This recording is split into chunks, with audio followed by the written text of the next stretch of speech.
well, if Céline Dion was on the Titanic, and if she's narrating the story, and she really believes that she was there, where does the story go? And it goes all over the place. It is a wild, gay, queer, campy roller coaster that is in no way, shape, or form like the story of the Titanic, but I think that's what makes it so funny and special. It's her version of the story. And what I love about her so much in real life is that everything that she does is based out of like complete truth. So like, even if you're like, well, Céline Dion, I don't really think you were on the Titanic. She's like, no, go with me, girlfriend. Quite literally off the rails. Hello, girlfriends. It is me, Kevin Fallon, doing the world's worst Céline Dion impression. But I don't care because I'm so happy. This is my best day of work ever because I get to talk all about Céline Dion. And that is because our guest today is the team behind Titanique, the most bonkers, kookiest, craziest thing you will ever watch. It's a now Tony-nominated musical on Broadway. And we have the three lunatics behind it as our guests. We have Tye Blue, the director, Marla Mindelle, who co-wrote the script and plays Céline, and Constantine Rousouli, who plays Jack and also co-wrote the script. All three of them now Tony nominated. Yes, in this little room, we have Tony nominees. The musical is absolutely bonkers. Céline Dion believes that she was actually on the Titanic and then retells the story as she remembered it, all while her bangers of power ballads are being sung by some of Broadway's best talent. I really, really, really want you to hear this conversation. They are some of the craziest and funniest people in the world, and it was so much fun to talk to them. And then the Daily Beast chief film critic Nick Schager will join me to talk about the movie that everyone saw this weekend, The Devil Wears Prada 2, and we have some thoughts. So, what do you say? Shall we go for it? I'm here with the craziest people on Broadway, the cast and creative team of Titanique. Hi, guys. Hello. Hi. So we have Marla Mindelle, who plays Céline Dion. Oh, yes. I've heard of her. Constantine Rousouli played Jack Dawson. Yes. And Tye Blue, who directs. And the three of you all wrote this wild show together. Indeed. We sure did. And you have come from drinks during COVID to the bass spinning Aristides to off Broadway. And now you just opened on Broadway. Congratulations. Thank you so much. Thank you so much. I can't imagine what it must have felt like on that opening night to do that. My Heart Will Go On, sing along, and have your first curtain call after this. Was it 10-year journey? Yeah. 10 years. Nearly 10 years. That's crazy. What did that feel like? Well, were you there? I was there for a preview, not for the opening night. Well, you would have missed us sobbing. Sobbing, yeah. Like The three of us were like, babies. damn it, we Yeah. did that. I mean, how far of a dream was Broadway when this was first starting out? I think it was always part of a sick plan in my head. And I told these two, I was like, we're going to go to Broadway one day. And they're like, okay, let's just get through this right now. But we always wanted, that was the initial vision of like, we need to get this to Broadway, with a lot of obstacles in between and a lot of hopes and prayers. It finally happened. So it's just been a magical ride and journey. And for the people who haven't had the kooky, crazy experience of watching the show, could you give, I don't even know if giving a concise summary is even possible. Could you tell them what this is about? Because I think it'll blow their minds. Tye? Tye, take it away. Basically, our love for Céline Dion and her like kooky, crazy storytelling abilities in her concerts kind of ignited this idea of like, well, what if she was there? And what if she got to retell what she thinks happened? And so she's our hostess, she's our MC, and it is a crazy roller coaster of joy and hilarity of what really happened on the ship, using all of her songs to like fully illustrate and bring these characters to life. Yeah, it's wild to watch, especially if you're someone like me who grew up on Titanic. Mhm. Celine Dion interact with Rose and Jack and the Bali Brown and all those characters. Mhm. Right, Marla? Yeah. Well, yeah, I mean, it's really, it's her version of the story. And what I love about her so much in real life is that everything that she does is based out of like complete truth. So like, even if you're like, well, Céline Dion, I don't really think you were on the Titanic. She's like, no, go with me, girlfriend. And that's kind of how the whole idea came to be. It's like, okay, well, if Céline Dion was on the Titanic, and if she's narrating the story, and she really believes that she was there, where does the story go? and it goes all over the place. I mean, it is truly a wild, gay, queer, campy roller coaster that is in no way, shape, or form like the story of the Titanic. But I think that's what makes it so funny and special, is that it goes literally, quite literally off the rails. And it's so silly and so funny and has all these very specific pop culture references. But then at the same time, you're getting this wall of sound of these Céline Dion ballads that everyone loves, sang with these insane vocals from the likes of you two.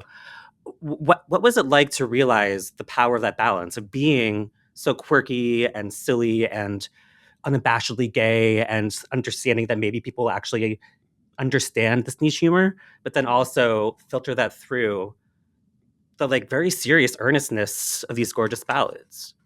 Yeah. Yeah. You know, I think when we first started it, we didn't think about any of that. Like we Right. were all just kind of It like was for bored us. and like semi-drunk in Los Angeles, no jobs, like no Right. lives, Yeah. except like hanging That out with song each works. other. Yeah, let's like, put that Yeah, there. that This, works. Yeah. this does make Yeah. you laugh. This makes me laugh. Okay, cool. Let's write it in. Yeah. I mean, it literally was that. And so then when we started doing it, and then we were amassing, I would liken it now to like a Rocky Horror type of like cult fan base of all these people coming, being like, oh my God, there's so many memes and there's so many jokes. We never really thought of it like that. We just like wanted to make each other laugh.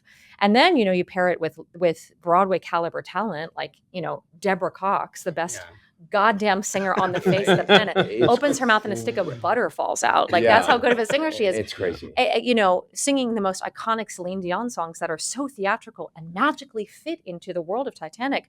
I don't think we realized that we were geniuses. 10 I years mean, ago. yeah, dare I say, wow, Yeah. go off us. I do remember thinking, like, as we were doing the kind of one-offs and the developmental phase, and especially once we started auditioning people, that's when I started thinking about, wait a minute, these vocals need to represent Celine. We need to honor Mhm. this brand. We need to like do our best to live up musically to what she has put out into the world. And so I think it took a while for us to realize, like, wait, this is like musically special as well. It's not just funny. It's not just, you know, memes and gifs and whatever, but we really wanted to incorporate like a high level of musicality to it so that when people came for the jokes, we got to deliver on all cylinders. You know what I mean? So and to also piggyback on that with the heart of it all, you know, we always say the yin and yang of it, like the hard comedy to a grounded bass. That's the reason why it all works. It's like you have to have both, and you have to like walk that line, or else if you go at 100% nonstop jokes from the downbeat of the orchestra, you go nowhere. Mhm. So you have to have the heart in order for it to really work. And this insane thing happens too, where people of all ages who might not understand any of the pop culture references are going to the show and loving it. One of my friends brought her father, who is in his 70s, and he loved it. And he was like, that one part where I think they were doing the America's Next Top Model runway. And he had no idea what it was, but still was cracking up at it. Close Yeah. enough. Close. It's close enough. Yeah. But it's this very cool thing where people who are not as maybe clued into pop culture as someone as deranged as we are is still coming away with some appreciation for the show because of the funniness, because of the Celine Dion of it all. Like, I can't imagine what it must be like for you guys to encounter these tourists who may not have any idea what they're getting into No. when they see this. What has that been like? Well, Tell them that story about that one When- 85-year-old lady. there was a woman who was as old as the Crypt Keeper that came to the Daryl Roth. She was on the original Titanic. Yeah, she Yeah. literally She was. literally was. Yeah, she was like the old Rose, and she was like, ah, and she like I sauntered up to me at a glacial pace, and she was like, listen, I hate Titanic, I hate Celine Dion, and I hate musicals, and I loved this show. And I was like, who kidnapped you and brought you into this theater? Because it's Yeah. actually such a great pull quote now. Like, 75-year-old woman who hates everything magically loved Titanique. And I was like, well, if we can do that, then we can do just about anything. I had similar experiences with my family. Yeah. I invited about 30 people in over the course of opening weekend from all walks of my life, you know, coastal elite liberals who I knew were going to love it. And then like a handful of my very conservative, like very right-leaning family who don't travel, don't get on planes, don't go to Broadway, don't come to New York. And, you know, there's a level of apprehension in that. And I have to tell you that like all of my sweet Texas aunties and uncles are obsessed. Yeah. the messages that I got from people that I was like a little nervous to come see our risque, silly queer show, it really kind of confirmed for me that like, yes, it is authentic to our voice, but it really is like for everyone to enjoy. Yeah. I mean, as a gay person and a longtime musical theater fan, that's been one of the fun parts of me watching the show make its way to Broadway, is that it's a sort of validation that this humor and style of show that I thought was like just niche or just for me or for my community is actually reaching all these people, and It's so it is like crazy. winning awards, Yeah. multiple awards. Multiple awards. I mean, we've swept. It is crazy because like really the demographic when we wrote it was for just like broke, Millennials. drunk, gay millennials. Like That 18 people in LA. Yeah, 18 Yeah. people in LA who like loved Like, whoa, YouTube this in is so cool. 2006. Yeah. And so to go from that to now, yeah, as you're saying, like we went to London this time last year and won the Olivier Award, which is like so prestigious. We have like statues of Sir Olivier's face for Yeah. Titanique. Like it is crazy. And all the awards that we won off Broadway, it's just a justification that for as silly as it is, it's still smart and impactful And universal. yeah, and universal. Yeah. And I want to talk too about the journey there that we referenced at the beginning, because it is an insane story of how you guys first came up with this idea. And then we need to talk about the basement of Grisedes, because that's just such a That's my favorite part. wild That was her birthplace of favorite. all of That us. still is her favorite That's my favorite location we've ever incarnation. been. I know. And I was Rats like, and get all. me out Rats of and all. this place. Rats and all. Well, we were doing dinner theater together in Los Angeles. We were all musical theater expats from New York, and we were like, I'm done with theater. I'm moving to LA to make it. And we wound up in a dinner theater, so we didn't quite make it. One could say. Yeah. However, we met each other, and we were doing these movie to musical parodies. And one night, very drunk, Connie had the miraculous idea, and he said, And I said, hey, to Martini seat, Yeah. we have to write our own shows. What about we do Titanic and Céline Dion music? I was like, Marla, you'll be Céline, I'll be Jack. And she was like, No. go to sleep. Yeah, I was literally Yeah. saying, go to She's sleep. like, it's never going to happen. And I was like, watch it. I was like, Bethany watch Frankel, me. go to sleep. Yeah, You're go to crazy. sleep. Yeah. And then I went home that night and I wrote the outline, which was crazy in my sick and twisted brain because I love her so much. And all the songs fit perfectly with the outline of the Titanic, movie.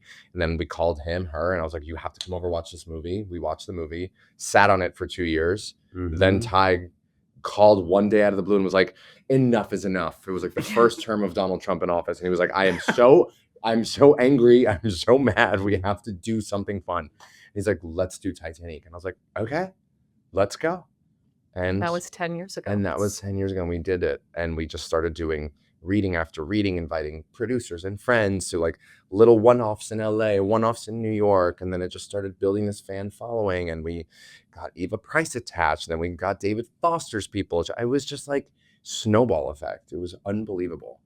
And then I first saw it in this now infamous basement of now Grisedes. defunct. I know. It doesn't exist anymore. I know. It's like a mid-rise luxury apartment now. It's crazy because that was the entire time of New York that was there. Yeah. It was there when it was still open.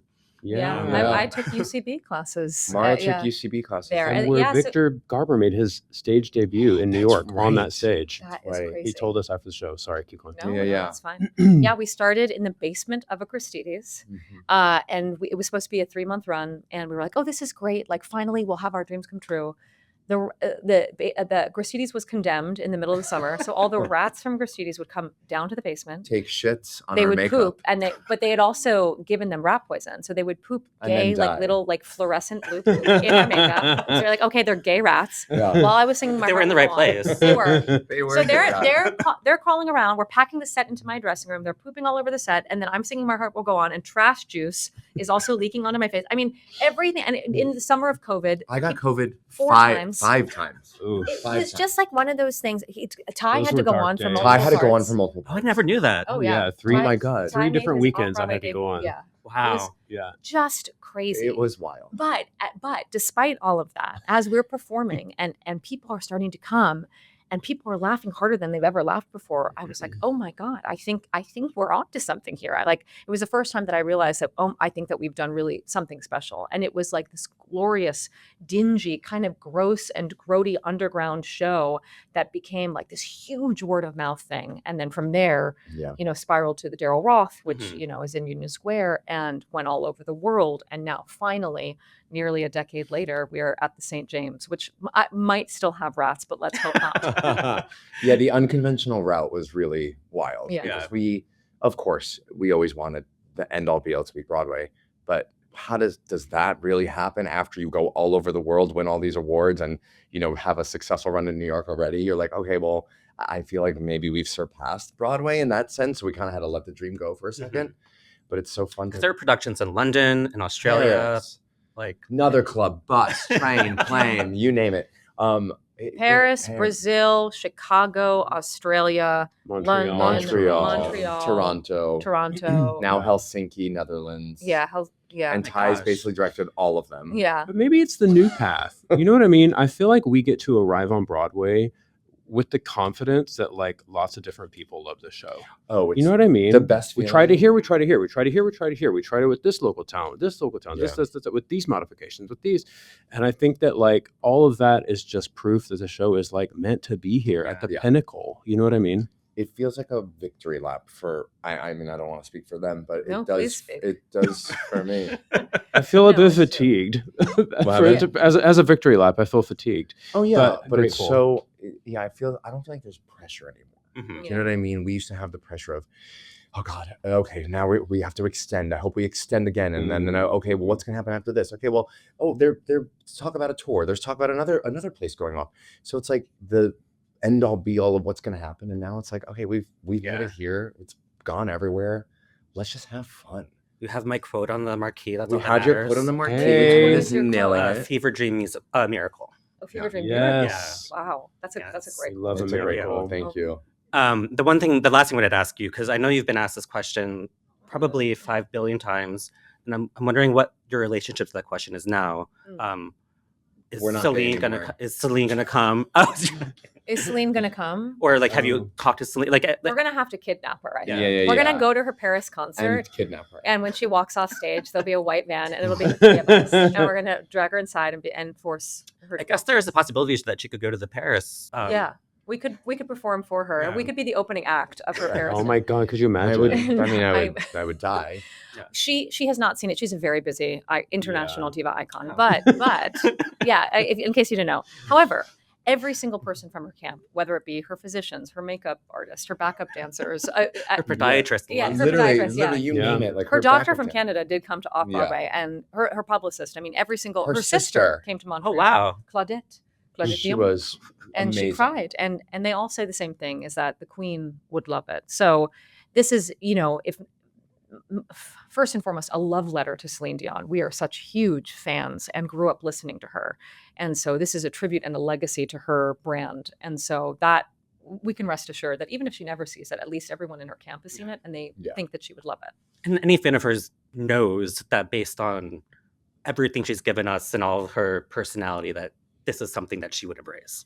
Oh yeah. Oh yeah. We And the way always- she's like amped up her social media in Oh, preparation for Paris. It's just incredible. like, yes, these are things that like Marla has been saying for years. You know what I mean? Her on Yeah. TikTok, Her on It is TikTok gold. It's gold. Yeah, It's- it's it's- perfect. Yeah. And we love her so much, and we just Celine, please come. We love you. I know she's Um, popping off while the show is popping Yeah. off. Yeah. It would be difficult, I think, for her to see it. But Yeah, God, of course. we would But love like for her to see it. this is truly for but her. never tell me if she does. Yeah. Because I will. But if she does, I will Marla will die. die, I will and then die. Celine will come on stage, walk over over my dead her, body. and continue the show like with no preparation, nothing, and the show will go on and it will be perfect. Yeah.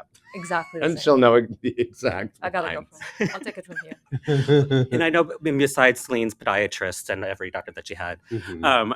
I'm curious if there is a celebrity or someone who's meant a lot to you who has seen the show and given you great feedback about it that's really touched you or surprised you. Because it's gone from word of mouth of just like the gays in New York to Yeah. Mhm. Hollywood elites are coming to see the show now. Hollywood elites. Hollywood elites. The I mean, Illuminati. They I all know the Margot Robbie story. and Margot Robbie's name. Yeah. That was oh, crazy. That was crazy. was I was crazy. like, that's the most beautiful woman I've ever seen in my life. That's Margot Robbie. And I'm like doing like that. I'm like, oh my God. There was one week where the week before we were leaving off Broadway, every celebrity came. A lot of SNL people, Maya Yeah. Rudolph, Amy Poehler, Amy Schumer, All of them. Lauren Michaels Oh my came, which was gosh. huge for us. Yeah. Yeah. RuPaul. Neil Patrick Neil Harris. Patrick Harris. Matt Bomer. Yeah. Obviously, the last So Yeah. hot. So hot. the last Contrista Last guys. call. Yeah, Matt. Yeah. I mean, Bowen. I mean, you name it. It was just like comedy legends were in the audience. I will say it was crazy on opening night because I looked out in the audience and I saw Anna Gasteyer, who was like the original Celine Dion impersonator. Mm. And I was like, how Inception is this that I'm now getting to perform Celine Dion to Celine Dion to Celine Dion? You know what I mean? Yeah. RuPaul was a big one. RuPaul was huge. Especially because I was like taking a nap in the anteroom. I was so tired because we rehearsed all day and he didn't want anyone to know he was coming. He comes draped in all black. And a mask. It's like you that could Kermit the Frog meme mask. where it's like Kermit looking at Kermit. Yeah, but yeah, when there's yeah. a hood. Yeah. I'm taking a nap in the anteroom and I wake up and I see him looking over me just like this. And his husband sits down with him and I'm so groggy and I'm like, hi, oh my God, thank you so much for being here. And you must be the husband. And the way his husband glared at me, I was like, oh, I've just fucked this whole situation up. But then to sit behind him and watch him experience the joy that we intended to deliver to him and feel so honored by. Yeah. And for people to know, there is a full RuPaul's Drag Race segment Oh, to yeah, the show. yeah, It's a yeah, yeah. lip sync for your life. Lip sync that for your kinda life. came in. Boats. Go. Yeah, I mean, when Ru was there, you know, he was very adamant of like, I don't want anybody knowing I'm here. Meanwhile, that cackle laugh that he has was cackling for 90 minutes straight. And I was like, girl, if you don't want anybody to know, don't be cackling Put like a that. Valentina mask over Yeah, your put a face. Valentina mask over your head. And I mean, he loved it. You Yeah. can tell he loved it so much. And that was really fun. Jennifer Lewis was another big one. Oh my God, Jennifer. Just because, Yeah. I mean, we referenced one of her films in the show, and she's just such an icon to me. And to see her speaking like such words of affirmation to the company after the show, literally understanding on like an emotional, spiritual level, like the power of Titanique and Yeah. proselytizing it to the company after the show, I was like, this is magical. Yeah. Yeah. And Lorne Michaels. He was a huge one. Yeah, when Connie told me that, I sobbed in We- the car like a baby. Oh, Yeah, really? Yeah, full he circle was. sobbing. He was. Yeah. It was right as the writer's strike first happened, and he was fifth row on the aisle, and our company manager, our original company manager was like, "Hey, do you want to know who's here tonight?" And I was like, "I don't care." He Like, wants tell to know me. I everyone. love I finding don't everybody's wanna know. notes. She was like, "Lorne Michaels is here," and I was like, "Shut up!" I was like, "It's 9 p.m. on a Saturday night. He's doing SNL." She's like, "No, he's not. It's done because of the writer's strike." And I was like, "Okay, I'll believe it when I see it." His He first was- thought was, I want to go to Titanique. He was right there, and I was just like, Marla can never know this is happening. I was like, she's I- going to have a heart attack, and she didn't know, which was great. Thank God. Yeah, but so yeah, I mean, it was just that, and yeah, it was crazy. It's crazy. Well, everything about this show is crazy. That's true. Yeah, I know you guys have to actually go do this kooky crazy show show. tonight. Yeah. So I have to let you go, but thank you so much for doing this. Thanks for I'm having such us. a big fan. So this was so much fun for me. Thank Yeah. For your Yay, extended thank you. support. We appreciate yeah, it. we appreciate it. Thank Yeah. you so much. Snaps, girlfriend. Yeah, Snaps girlfriend. Okay, let's Okay. go. Why is no one ready? We good? Where are the belts for this? Why is no one ready? Obviously, we're talking right now about The Devil Wears Prada 2. It is what everyone's been waiting for two men to talk about this obviously iconic fashion-themed romantic comedy. But honestly, if you put a wig on me, I could be Anne Hathaway in this movie. And so I feel qualified for us to be chatting about this. Well, I agree with you. And if I shave my head, maybe I could be Stanley Tucci. So we can go with that. I would love that. I'm here with Nick Schager, who's the Daily Beast's chief film critic. Again, we're here to talk about the biggest movie of the weekend, The Devil Wears Prada 2, which we're going to have a bit of a he said on this because, unsurprisingly, I loved this movie. And Nick? I didn't love this movie. It's true. I didn't hate the movie, but I just hate fun and nostalgia and pretty things and comedy. I like all of those things, but I wish the film lived up to its predecessor better than it did. And look, this is the case with a lot of legacy sequels. And look, the fashion's good. The people look good still. The story tries to do something, but I just thought the magic wasn't, I just thought what made the first one work isn't there. So it's true you have nostalgia, but then what else? So I want to talk about this story because I agree with you. It is almost impossible to recreate magic twice, especially 2 decades later. So what I really appreciated about this movie is the way they tried to make it relevant in a way that actually made sense for these characters. I think so often with these legacy sequels, there is this sort of fantasy of going back to a world that doesn't exist anymore. And what this movie did is they brought these glamorous magazine fashionistas into 2026 where magazines are folding, there's no advertising, everyone's being laid off, good reporting isn't valued. And these three main characters, played by Meryl Streep, Anne Hathaway, and Emily Blunt, are having their lives sort of, disrupted because of that. And it's always really interesting to bring that sort of like meaningful resonance of what we're kind of dealing with today into this movie. Yeah, no, you're right that stuff is relevant, and it's relevant to the world in which the characters exist. I guess I feel like it still felt strained. And I guess part of that is because it wants to be about, and I agree with you, of course, that like journalism isn't being valued in the same way. And this film is all about not just journalism being taken seriously, but tastemakers being taken seriously rather than just advertisers and algorithms and whatnot. And obviously, I think that's relevant for us. It's relevant for a lot of people in this industry. But on the other hand, Runway is, a sort of Vogue-ish fashion magazine. And there's some sort of dissonance there between that being the sort of place where we're going to have a battle over great journalism, and Anne Hathaway is going to become sort of, she's going to revitalize her career and revitalize the magazine and revitalize the industry by doing serious journalism at Runway, at the same time that the movie really doesn't care about, it cares about journalism, but then doesn't show you any journalism. She basically just is on the phone a couple of times yelling at people. And then it's about pretty gowns and runways. And that's not bad because that's really the heart of the franchise. I'm all for that. I just thought it just felt a little strained. And but also, I guess it felt a little less fun. And I know it's trying to be a more serious sequel in that regard. The way like Trainspotting 2 is really sort of a more somber follow-up. But I don't know, I don't want to, I guess I wasn't as interested in Miranda if she's not being imperious and catty. Seeing her sort of knock down a few pegs and, being empathetic was not the hook I wanted. Well, the counter to that is, it would have, if they had just done Meryl Streep doing Miranda the same way that she had done in that first movie, people would be like, this is so lazy. It's just, copy paste of the first film. So I actually thought it was really interesting. I almost used the word brave and then gagged on it. But really interesting that they did go this direction. Like, you know what? Let's find out what it would be like if she's insecure, if she doesn't have a plan, if she's the underdog in the situation.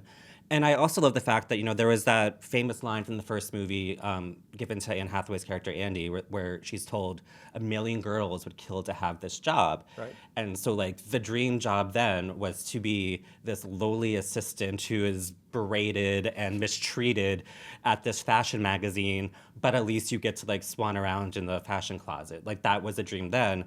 I love that now, 20 years later, she's sort of being portrayed again as having this dream job, but this time it's to swoop in with all of your journalism awards, your resume of solid reporting and good work, and get to sort of rescue real journalism. Again, with the backdrop of, like you were saying before, the gowns and the pomp and circumstance, which you kind of have to roll your eyes at, the sort of dissonance between that and this idea that she's going to salvage the industry at Runway.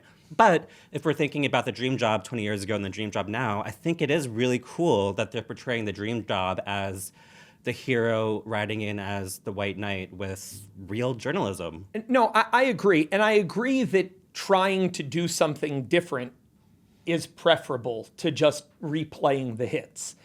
I guess the problem here is less that they tried to do something new than I just didn't think it worked totally. And I guess part of my bigger problem is I really don't think the first film warrants a sequel.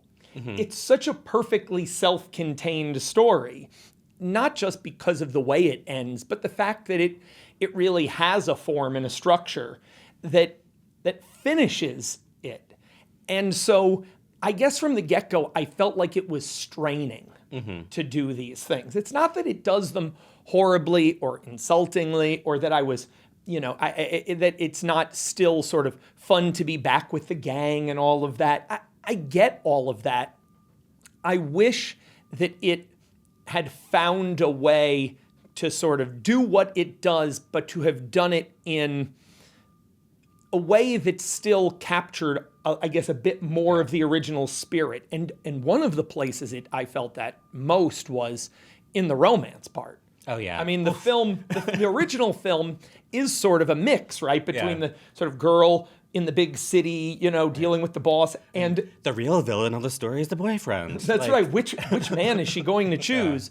And in this one, I mean, tacked on is almost an understatement to this absolutely ridiculous. The poor actor's name I can't remember, but he's amazing in that TV series Calling from Accounts. He's an Australian actor. Right. Being roasted into just a charred oblivion on Twitter right now, and X or all the social media for that character being so boring and so useless in the show. And it's not his fault. Yeah. I don't think it's his fault. It's just, it couldn't be more peripheral. I mean, you literally, if you think about it, could take that entire thing out. It doesn't affect a single part of the main story. Not a single part. It's a completely separate, random little thing, just so Anne Hathaway can sort of have a will she or won't she fake dilemma, over her apartment. And what, I mean, you don't care about it at all. Yeah. And I wish it had found a way to weave the romantic comedy stuff in more, especially because in place of that, we got some stuff that I guess I just didn't think hit. I mean, the Lucy Liu stuff is completely like, oh, hey, look, there's Lucy Liu for 1 second. But then I don't want to spoil what happens at the end, but Lucy Liu shows up again towards the end, and literally the audience went, ah! Like, I was in a packed audience, and there was literally cooing and clapping when she shows up again at the end. Okay, well, look, I'm not going to steal everyone else's thunder. If they enjoyed that, I'm glad. I also thought they wound up getting sort of, look, I really like Emily Blunt. I think this was obviously her breakout role originally. Yeah, should have been Oscar nominated. Yeah, she's still good in it in this. They also sort of flounder around a bit in terms of what to do with her after the beginning, where at least it makes sense in the beginning. I'm not going to spoil things, but as it proceeds, the last third of the movie, boy, they just go whiplash around with her, and you're like, okay. Again, I guess I just felt like it felt strained. They were trying to figure it out sort of rather than it being a natural thing. Yeah, it's a little inelegant, and I think there is a bit of grading on the curve, A, because these sequels are so normally atrocious, and B, the things that do work, which is just like seeing these characters fall back in place in their roles, is just so rewarding that you're like, you know what, I'm having a blast watching this. The twist that happens at the end of Emily Blunt's character, again, got a visceral reaction at my screening. I bought a ticket like a plebeian. I didn't go to a press reading. Like a normal human, bought a ticket, went to the AMC, clapped the Nicole Kidman, We Come to This Place for Magic, did the whole thing. People gasped at that last twist, which I think is just part of the fun of the communal experience, and just the fact that everyone was there to have a good time watching this movie, not necessarily there to pick it apart for, cinematic reasons and dramaturgical reasons, just be like, Anne Hathaway's wearing this brilliant sweater again, oh my God. Yeah, no, and I agree, and that is what the film is built for. So even though I have all these problems with the film, and I don't think it sort of works in the way it really, you'd hope it would, doesn't mean that it doesn't give you those nostalgic pleasures. And it looks a lot like the first film. They sort of still have a real New York City feel to it. There is the glamour. Everyone in it does fit the characters well still. So I understand just wanting to go back and be in that sort of milieu and with those people for 2 hours and having a good time with it. And I don't begrudge people that. I guess I feel like the first film has had this lasting popularity for 20 years.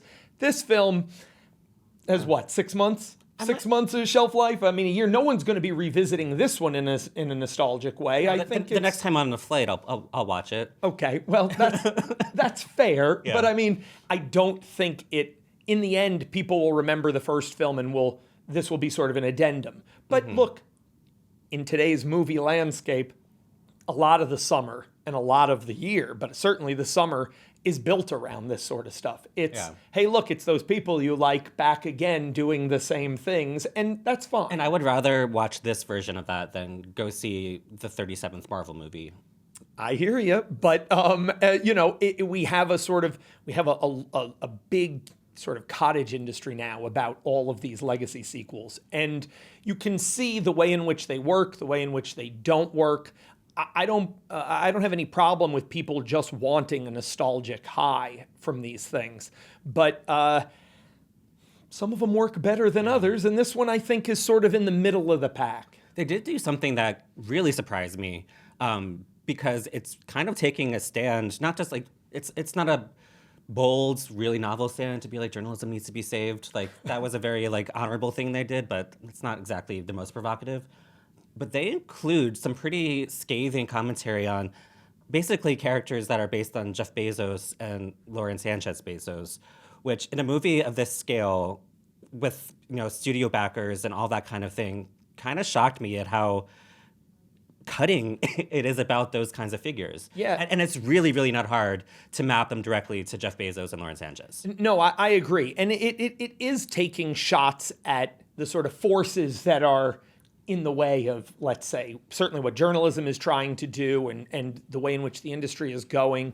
I mean, and also how you, no matter how valuable you are financially, doesn't mean you will ever have value taste-wise. No, that's right. Like, that's like the biggest, like, I think probably the thing that Lauren Sanchez is going to go home crying about is how cruel it is to her about that fact that no matter how much money Jeff gives you, you will always be tacky. No, that's right. And that is, why I said earlier about tastemakers. I think it is. And look, I'm a critic. I have an obvious horse in this race, but there is something about the fact that it doesn't mean that just because, as you said, you have money, that you're necessarily up to the challenge of doing what real journalists and real tastemakers do. And in that regard, I think it applies not just to journalism, but it applies to movies. It applies to a lot of things. And I'm certainly on board when it comes to that. Mm-hmm. And I'm curious to how both financial success of this movie, but also, critics were kind, but not necessarily glowing about it. And, fans like me have come out either ecstatic or being like, I'm just glad that existed. Yeah. So I'm curious what the response to this film right now is going to be for the rest of these sort of legacy sequels that are coming out. Because we have Practical Magic 2 coming out this fall, which is just another case of that movie was great on its own. I don't think anyone ever imagined that a movie like that would have a continuing story. But at the same time, decades later, you tell me Nicole Kidman and Sandra Bullock are going to reunite and be witchy in the fall, and Stockard Channing and Diane Weiss might throw another tequila party. I'm like, I'm going to buy the really expensive ticket to be there on opening night. No, and I think that'll probably be a hit, too, for similar reasons. And I think it'll probably be very mediocre. Probably, and no one will ever remember it either, but Yeah. people will have a good time going. Look, we have an industry that is struggling to get people to go to movie theaters, so if you can do it in this way, I mean, it's better than nothing, I guess. Yeah. That's our summation on Devil Wears Prada 2. Better than nothing. I humbly disagree. I love this movie. If you're a fan, I think you're going to come out beaming, which is basically what I did. So thanks, Nick, so much for chatting with me about this. It's always a pleasure. Always a pleasure indeed. Oh my gosh, that was so much fun. Thank you to the team behind Titanique, and of course, my queen, Céline Dion, and to my good friend Nick Schager for that conversation. Let us know what you think. What is your favorite Céline Dion song? And did you like The Devil Wears Prada 2, or are you wrong? We'd love to hear from you. Let us know. And as always, subscribe to us on YouTube at the Obsessed channel. Follow us wherever you listen to your podcasts. And if you like me, subscribe to me at obsessed.substack.com. Thank you to our producer, Rachel Passer. And that's all.